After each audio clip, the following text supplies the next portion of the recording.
Huge swathes of prime English farmland underwater months after devastating storms swept the country. The levels are slowly receding, but the damage has been done. A few weeks ago, these fields resembled an inland sea. The only way to get to the house was by boat. It should all be planted, should be green. Farmer Henry Ward finds himself facing a financial battle caused by massive storms and 18 months of record rainfall. It's absolutely horrendous. You know, I'm a young farmer, got a baby on the way, trying to provide for my family. And this is how I'm meant to earn a living, is by producing food and selling it. And if it's covered in water, I can't do that. And you get up every day to see your farms, you know, looking like this, and you're just wondering, well, how on earth am I going to carry on? While property can be insured against flooding, crops in the ground can't.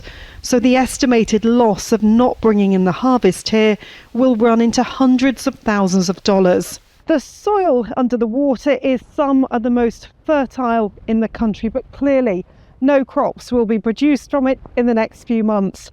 And the farmer here faces the real risk of it flooding again. And that means food, which should be making its way onto the market in the coming months from here, won't. A few kilometres away, some planting has been taking place after the land was heavily flooded. But it has been a struggle, and that's reflected the national picture. Hopefully we're normally 60% food efficient in this country. I think realistically that'll be down in the lower 50s.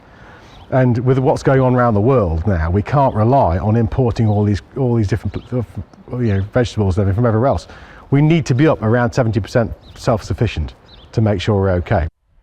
Farmers are adaptable, but increasingly find themselves on the front line of climate change, both here and around the world. It's very, very difficult. They've got to diversify, they've got to work with politicians, work with government, work with different agencies, network, communicate to consumers, do as much as they can, but ultimately there's very little that, in many circumstances, that they can do.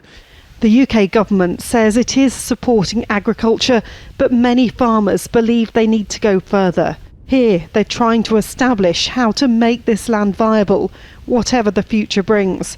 Emma Hayward, Al Jazeera, in Lincolnshire.